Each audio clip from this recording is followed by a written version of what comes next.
नमस्कार। प्रस्तुत है आज का चिंतन। समस्या। समाज तथा राष्ट्र की नवरचना में समाज का ऐसा कौन सा वर्ग है जिससे सबसे ज़्यादा अपेक्षा की जा सकती है, क्यों? समाधान।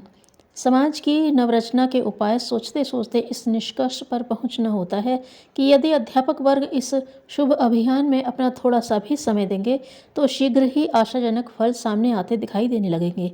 सक्रिय विचार क्रांति की सफलता के लिए चुने जाने वाले वर्गों में से अध्यापकों से विश्वासपूर्ण अपेक्षा करने का विशेष कारण है। वह यह कि अध्यापक वर्ग अपेक्षाकृत अधिक जागरूक, चिंतक, सृष्टा, संतोषी तथा उत्तरदायित्वपूर्ण होता है। वह अपने छात्रों को जिस प्रकार का बनाकर समाज को देगा, ठीक उसी प्रकार का प्रशासन तथा राष्ट्र बनेगा। छात्रों का चरित्र निर्माण जितनी आसानी से अध्यापक कर सकते हैं, उतनी आसानी से न तो अभिभावक कर सकते हैं और न अन्य सामाजिक अथवा राष्ट्रीय नेतागण। अन्य नेताओं की तो बात ही क्या, छात्रों पर जितना प्रभाव अध्यापक का होता है उतना अभिभावकों का भी नहीं।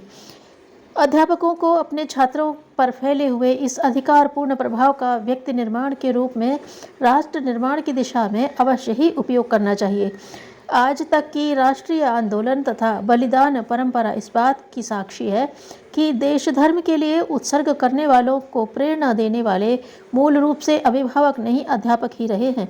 राष्ट्र के नेताओं एवं निर्माताओं के निर्माता मूल रूप से अध्यापक ही रहे हैं, जिन्होंने इन्हें अपनी छत्रछाया में पढ़ाया और शिक्षा दी है।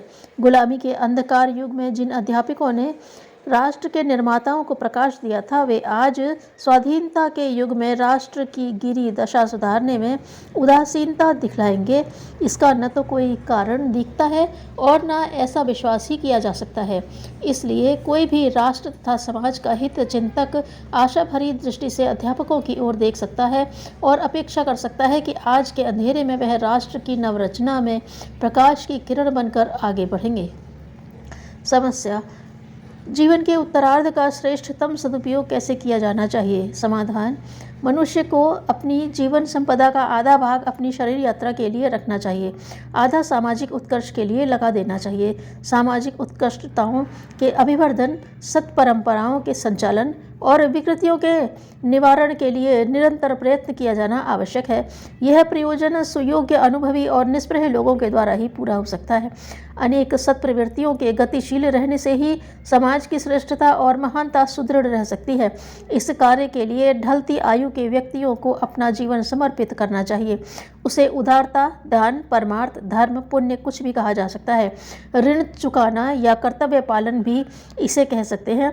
कहा कुछ भी जाए, यह है नितांत आवश्यक। यह परंपरा चलते रहने से ही सुयोग्य समाज सेवियों की आवश्यकता पूरी हो सकती है और सामाजिक महानता अक्षुण्ण रह सकती है। इस तथ्य को ध्यान में रखते हुए प्रत्येक भारतीय धर्मानुयायी को शास्त्र मर्यादा या ईश्वरीय आज्ञा के रूप में ढलती आयु में वानप्रस्थ ग्रहण करके अपना श्रम, समय और मनोयोग लोक कल्याण के लिए लगाने का निर्देश किया गया है।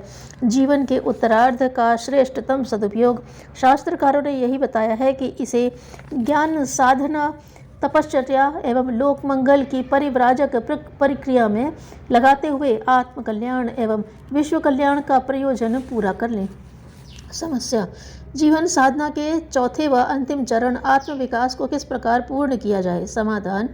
आत्मविकास अर्थात अपने आत्मभाव की परिधि को अधिकाधिक विस्तृत क्षेत्र में विकसित करते रहना। स्वभावतः लोग अपना स्वार्थ अपने शरीर और मन की सुविधा तक ही सीमित रखते हैं। अधिक हुआ तो परिवार तक अपना आत्मभाव विकसित कर लेते हैं। स्मरण रखा जाना चाहिए कि मानवीय व्यक्तित्व ईश्वर की सर्वश्रेष्ठ कलाकृति है। इसके पीछे सृष्टा का जो श्रम लगा है, उसके पीछे सृष्टा का यह उद्देश्य है कि मनुष्य उसके सहयोगी की तरह सृष्टा की सुव्यवस्था में संलग्न रहकर उसका हाथ बटाए। आत्मीयता का विस्तार किया जा सके तो सभी कोई अपने शरीर और कुटुंबियों की तरह अपनेपन की भाव श्रृंखला में बंध जाते हैं और सबका दुख अपना दुख तथा सबका सुख अपना सुख मानने लगता है। जो व्यवहार सहयोग हम दूसरों से अपने लिए पाने की आकांक्षा करते हैं, फिर उसे दूसरों के लिए देने की भावना भी उमगने लगती है। लोक मंगल और जन कल्याण की सेवा साधना की इच्छाएं जगती हैं तथा इसकी योजनाएं बनने लगती हैं।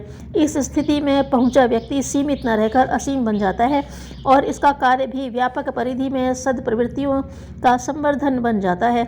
ऐसे व्यक्ति अपनी आवश्यकताओं को घटाते और निर्वाह की न्यूनतम आवश्यकताएं रखकर शेष क्षमता और संपदा को सत्प्रयोजनों में लगाए रहते हैं। सामाजिक जीवन में जिन व्यक्तियों को उच्च सम्मान मिला है, संसार के इतिहास में जिन महामानवों का उज्जवल भविष्य जगमगा रहा है, वे आत्मविकास के इसी मार्ग का अवलंबन लेते हुए महानता के उच्च शिखर तक पहुंच सके हैं। समस्या: क्या एक के द्वारा दूसरे के लिए जप तप किया जा सकता है? इसमें करने वाले को किसी प्रकार की कोई हानि तो नहीं होती। समाधान: जिस प्रकार एक व्यक्ति अपने धन साधनों का अनुदान दूसरे अभावग्रस्तों को दे सकता है, उसी प्रकार उपासना द्वारा अर्जित तप भी दूसरों के निमित्त उदारतापूर्वक किया जा सकता है। इस प्रकार तप देने वाले का जो कोष खाली होता है, वह बदले में मिलने वाले पुण्य से फिर भर जाता है। दानी को पुण्य मिलता है, इस प्रकार वह एक वस्तु देकर दूसरी प्राप्त कर लेता है और घाटे में नहीं रहता। कष्ट पीड़ितों की व्यथा हरने वाला कोई व्यक्ति सत्प्रयत्नों को सफल बनाने के लिए अपने जप तप का दान देता रहे तो उसकी यह परमार्थ परायणता आत्मोन्नति में बाधक नहीं, सहायक ही सिद्ध होगी। वरदान आशीर्वाद देने की परंपरा यही है। इसमें इतना ही ध्यान रखा जाए कि मात्र औचित्य को ही सहयोग दिया जाए। अनाचार को परिपुष्ट करने के लिए अपनाई गई उदारता भी प्रकारांतर से स्वयं अनाचार करने की तरह ही पाप कर्म बन जाती है। इसलिए किसी की सहायता करते समय यह ध्यान भी रखना चाहिए कि इस प्रकार की सहायता से अनीति का पक्ष पोषण तो नहीं होता। मितव्ययिता से जीवन संग्राम में आधी विजय मिल जाती है। धन्यवाद।